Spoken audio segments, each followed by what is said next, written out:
Hello, magandang gabi. I'm your Tito Goby, and tonight we're gonna go easy on the politics and all the Iranian war, and I guess go back to something much simpler like online drama. So we're gonna take a look at Pokimane and how she's falling, I guess. Okay, let's start the video. Here you go.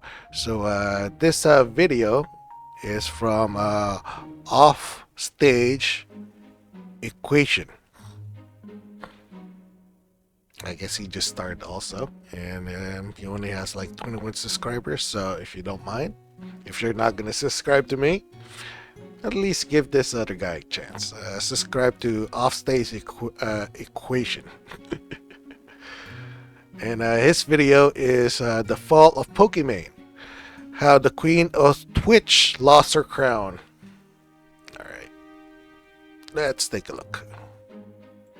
In the early 2010s, the landscape of digital entertainment was a gritty, male-dominated frontier where the term professional streamer was still a punchline.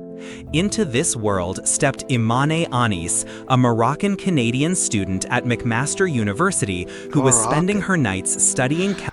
I didn't know she was Moroccan. I always thought she was like a Filipina or some other Asian. Moroccan. Oh my god. Chemical engineering and her dawns grinding League of Legends. Imane, under the handle Pokimane, didn't just play games, she curated an atmosphere. While her peers were focused on high-level mechanics, Poki understood the power of the relatable girl next door archetype. She was charming, well-spoken, and possessed a work ethic that saw her balancing a rigorous engineering degree with a 12-hour daily streaming schedule. By 2017, the balance tipped. She dropped out of college, betting everything on a webcam and a community that was beginning to see her as the face of a new generation of female creators.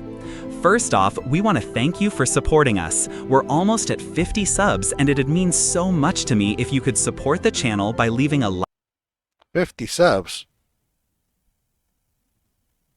Oh, well, what happened? You dropped to 21. Maybe I'm late to the party? I don't know.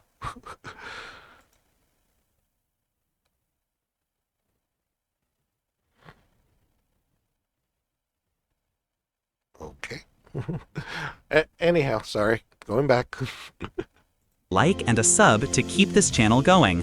Anyways, back to the video. The golden age of Pokimane was defined by her joining the founding roster of Offline TV, OTV. Alongside creators like Skara and Lily Pichu, she pioneered the Content House era, moving into a shared Los Angeles mansion that turned the solitary act of streaming into a high-production reality show. This was the era of Fortnite and the Poki emote, where she wasn't just a gamer, but a global brand. In 2020, she signed a highly publicized multi-year exclusivity deal with Twitch, famously turning down much larger, life-changing offers from competing platforms just to stay with her community, cementing her status as the platform's undisputed queen. She was the pioneer of the comfy meta, a safe haven for millions during the pandemic. However, the higher she climbed, the more the foundation began to crack. The very relatability that built her empire began to feel like a calculated mask to a growing segment of the internet, setting the stage for one of the most polarizing declines in streaming history. As Pokimane's wealth and influence ballooned, a dark counter-narrative began to take hold. Commentary YouTubers like It's a Gundam and Leafy is Here began to dissect her fanbase, labeling them simps, desperate, often lonely men who they claimed were being emotionally manipulated into donating life savings to a millionaire who would never know their names. This era was defined by the Leafy War, where the discourse shifted from her gameplay to her appearance and the ethics of her business model. When Pokimane responded by publicly calling out one of It's a Gundam sponsors, she was accused of weaponizing her massive platform to deplatform smaller creators. This wasn't just a drama, it was the moment Pokimane became a symbol of corporate streaming, the polished, untouchable elite who used their power to silence criticism. This chapter explores the psychological shift in her content. Fans noticed a change in her attitude. Yeah, definitely. Money changes people. So she was a what? I'm sorry. She was a struggling student, I guess, and he found fame on Twitch, and then became a millionaire. And everybody who's well, mostly everyone who's rich, they kind of how do you say it? Detach from reality. They lose sight of how people live, and definitely she made a big mistake on schooling her followers on buying her cookies, which were expensive, and it wasn't anything special. It's almost like the same kind as what you would buy from a regular grocery stores. So yeah, she fell off. All right, let's continue. The approachable student was replaced by a chief creative officer who There we spoke go. in PR-approved talking points. The backlash intensified during the hate raid. She's like, I hate the rich. Um, aren't you the rich? Aren't you the one flying in a first class instead of coach or economy? Era involving Gideon and Ninja, where Pokey was seen by many as playing the victim to get rival creators banned. Critics argued that she was no longer a part of the community, but a gatekeeper. The parasocial bond that had fueled her rise now became a weapon used against her, as every luxury purchase, every vacation, and every out-of-touch comment was scrutinized by a legion of former fans and hate watchers who felt she had abandoned the people who made her. In late 2023, the friction between Pokimane and the internet reached a boiling point with the launch of Mina Snacks. There you go, that's After it. years of teasing a healthy snack venture, she revealed her Midnight Mini Cookies. The backlash was immediate and fierce.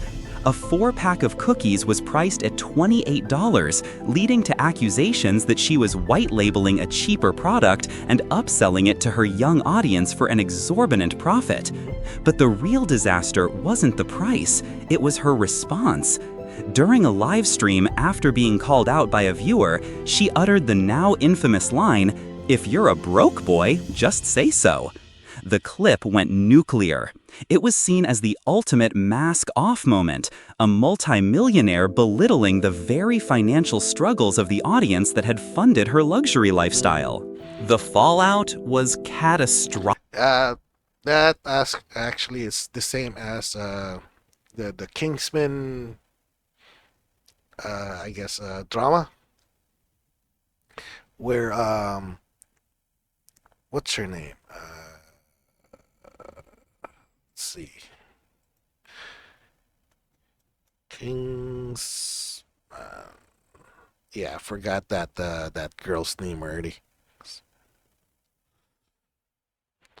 Conflict with so you got CC, you got Suzu, and third one, the one that backstabbed them.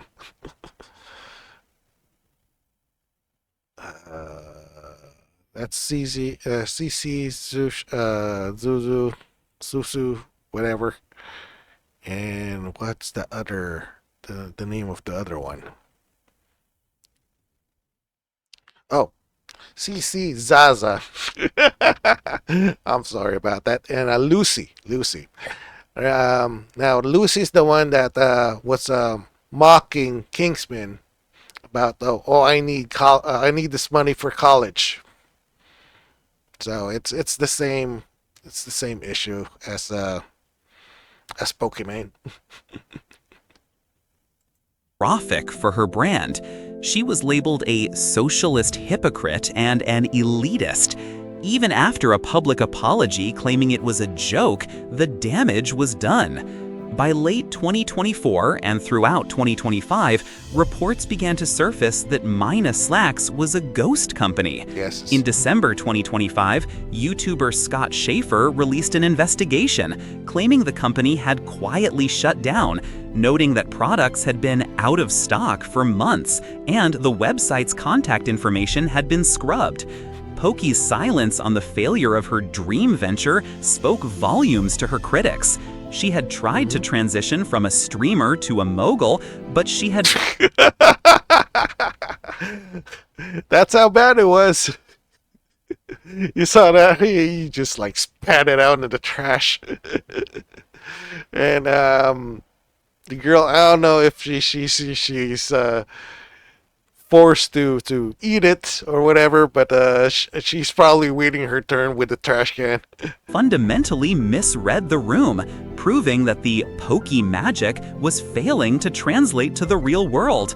As of early 2026, Pokimane's career is at a major crossroads. After ending her Twitch exclusivity in early 2024 to multi-stream across different platforms, she dropped a bombshell in mid-February 2026. She officially announced she was quitting Twitch entirely after 11 years to focus on other 11 social years. media channels and independent ventures. The billionaire narrative continues to haunt her. Just weeks before her departure, she made headlines again for timing out a viewer in her chat who called her a socialist billionaire. Her defensive stance, laughing off the price gripes and arguing she would give it all away if she were actually a billionaire, was met with mockery from critics who pointed to her luxury Los Angeles estate and her corporate management firm RTS. The internet's hate for Pokimane has evolved from petty misogyny into a broader critique of influencer privilege and the disconnect between the ultra-wealthy and their struggling viewers. There we go. Today, Pokimane is often cited as the prime example of a creator who stayed in a bubble for too long. Her engagement numbers had dipped, and she frequently resorted to engagement bait content with other creators just to stay in the trending tab before. Here's the thing also. I don't know if anybody thought about this. Pokimane is getting older.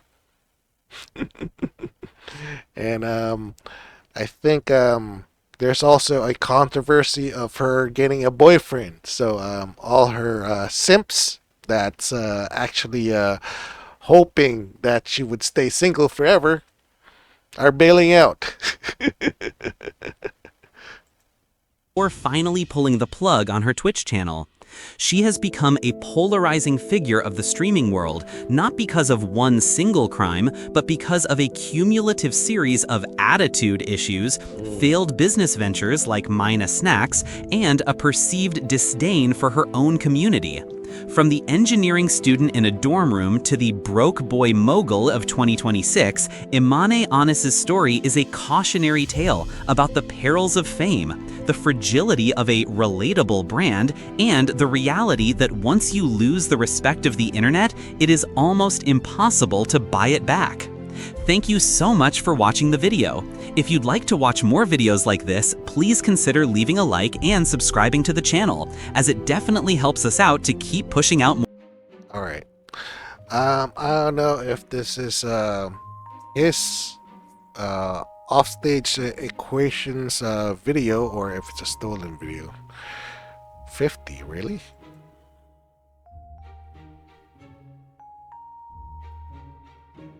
Well, there we go.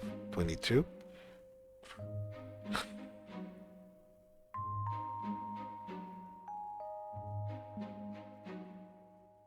Really?